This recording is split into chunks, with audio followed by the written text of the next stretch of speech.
Hello world news lovers, ये है आज की हेडलाइन। गलवान पर बड़ा खुलासा। झड़प के दौरान चीन के 38 सैनिक नदी में बह गए थे, पर चाइना ने सिर्फ 4 की मौत ही कबूली थी। यूक्रेन विवाद बढ़ा। रूस पर दबाव बनाने के लिए 3000 अमेरिकी सैनिक पोलैंड जर्मनी में हुए तैनात। बाइडेन ने दी मंजूरी।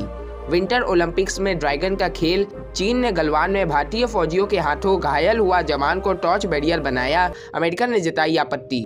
बालूचिस्तान में बालूच विद्रोहियों का भीषण हमला। 100 पाकिस्तानी सैनिकों को मारने का दावा। रूस से जंग का खतरा। यूक्रेन ने भारत से लगाई मदद की गुहार। छात्रों को दिया भरोसा।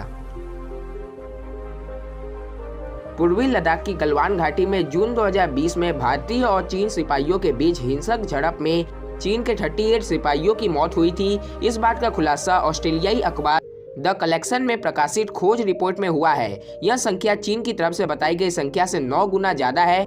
इस रिपोर्ट को 1.5 साल की रिसर्च के बाद तैयार किया गया है। ऑस्ट्रेलियाई अखबार ने इस सारे मामले की जांच के लिए इंडिपेंडेंट सोशल मीडिया रिसर्चर की टीम तैयार की थी, जिसने गलवान डिकोडेड शीर्षक के नाम से एक रिपोर्ट जारी की।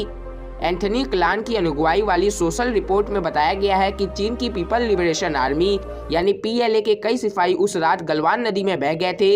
इस रिसर्च रिपोर्ट में ड्रैगन के सभी प्रोपेगेंडा को ध्वस्त किया गया है। रिपोर्ट के मुताबिक चीन ने इस झड़प के तथ्यों में हेराफेरी करने के लिए 2 अलग अलग घटनाओं को आपस में जोड़ दिया था। चीन ने कभी भी गलवान में मारे गए सैनिक की संख्या नहीं बताई है, लेकिन पिछले साल उनके झड़प में मारे गए 4 सैनिकों की मेडल देने की घोषणा की थी। रिसर्चर ने बताया है कि 15 से लेकर 16 जून की रात में 0 डिग्री तापमान पर बहने वाले गलवान नदी में कई PLA सैनिक डूबकर मर गए थे। मीडिया रिपोर्ट्स में चीनी सोशल मीडिया प्लेटफॉर्म वीवो के कई यूजर्स के ब्लॉग के आधार पर दावा किया है कि उस रात 38 चीनी सैनिक नदी में बह गए थे। बाद में चीनी अधिकारियों ने इन सभी सोशल मीडिया पोस्ट को हटा दिया था। रिपोर्ट में दावा किया गया है कि अप्रैल 2020 के आसपास चीनी सेना ने गलवान घाटी में निर्माण कार्य तेज कर दिया था, लेकिन 15 जून की लड़ाई एक अस्थायी पुल पर शुरू हुई थी। चीन की सरकारी मीडिया इस झड़प और उसके बाद की घटनाओं को कवर करने में पूरी तरह से फेल रहा था। उसने बहुत सारे तथ्यों को छुपा लिया था और दुनिया को जो बताया वो ज्यादातर मनगढ़ंत कहानियां ही थी।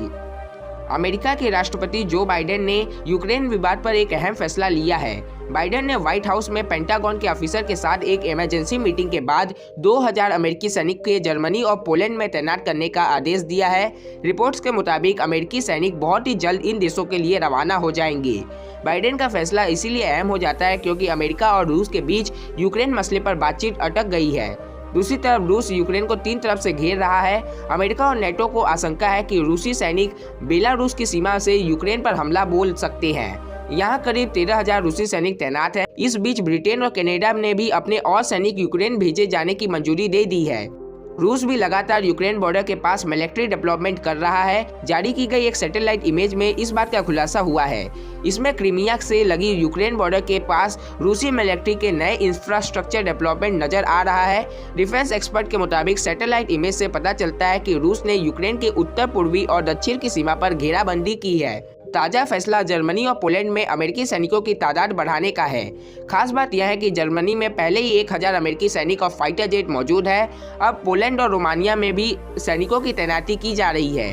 अमेरिका ने साफ कर दिया है कि उसके सैनिक फिलहाल यूक्रेन की धरती पर कदम नहीं रखेंगे, हालांकि इसकी संभावना से इनकार भी नहीं किया गया है।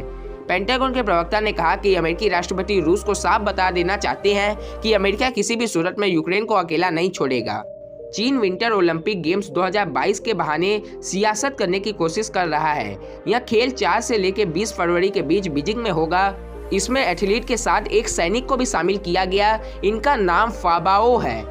अमेरिका ने चीन की इस हरकत पर आपत्ति जताई है। ओलंपिक टॉर्च ले जाने वाले फाबाओ 2020 में लद्दाख की गलवान घाटी में भारत और चीन के बीच हुई हिंसक सैन्य झड़प में शामिल थे। उस दौरान फाबाओ बेहद गंभीर रूप से जख्मी हुआ था, हालांकि उसकी जान बच गई। 5 मई 2020 में हुए गलवान संघर्ष में भारत के 20 जवान शहीद हो गए थे। अमेरिका समेत दुनिया के कई मीडिया हाउसेस ने बताया था कि गलवान घाटी में चीन के 40 सैनिक मारे गए थे। हालांकि शी जिनपिंग सरकार ने कभी चीन की सेना यानी पीपल लिबरेशन आर्मी के मारे गए सैनिक की सही तादाद नहीं बताई। यहाँ से जान लेना भी जरूरी है कि अमेरिका समेत कई देश ने विंटर ओलंपिक्स 2022 का डिप्लोमेटिक बाइकॉट कर चीन को मानव अधिकार पर सख्त संदेश दिया है।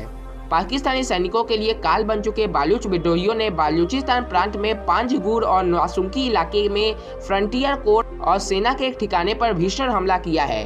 बालूच विद्रोहियों का दावा है कि इस हमले में 100 पाकिस्तानी सैनिक मारे गए हैं। उधर पाकिस्तानी सेना ने दावा किया है कि बालूच के हमले को विफल कर दिया गया है और 4 आतंकी मारे गए हैं। पाकिस्तानी सेना ने केवल 1 सैनिक के मारे जाने की पुष्टि की है। इससे पहले बालूच विद्रोहियों ने 10 पाकिस्तानी सैनिक को मार गिराया था और 30 घंटे के बाद जनरल बाजवा ने इसे स्वीकार कर लिया था। पाकिस्तानी सेना ने एक बयान जारी करके कहा है कि दोनों ही जगह पर बालूच विद्रोहियों के हमले को विफल कर दिया गया है। उसने दावा किया है कि इस जवाबी कार्रवाई में विद्रोहियों को भारी नुकसान उठाना पड़ा है। उसने बताया कि पंजगुर इलाके में आतंकी ने सुरक्षा बलों के कैंप में घुसने का प्रयास किया था। पाकिस्तानी सेना ने दावा किया है कि ठीक समय पर की गई जवाबी कार्रवाई में हमले को विफल कर दिया गया।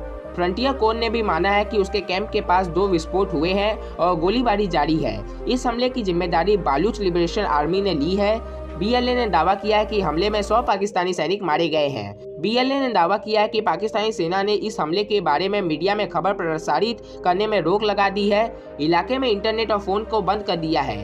रूस और यूक्रेन के हजारों के तादाद में सैनिक मिसाइलों और भारी हथियारों के साथ सीमा पर जमा हैं। अमेरिका और नेटो देशों की ओर से जहां रूसी हमले की आशंका जताई जा रही है, वहीं यूक्रेन के राष्ट्रपति शांति पर जोर दे रहे हैं। इस बीच यूक्रेन के विदेश मंत्री ने रूस की शांति की बहाली में भारत से मदद की गुहार लगाई है। यूक्रेन के विदेश मंत्री ने भारतीय मीडिया से पूछे गए एक सवाल के जवाब में कहा है कि भारत रूस को यह स्पष्ट तरीके से बता सकता है कि यूक्रेन एक मित्र है और भारत का भागीदार भी है।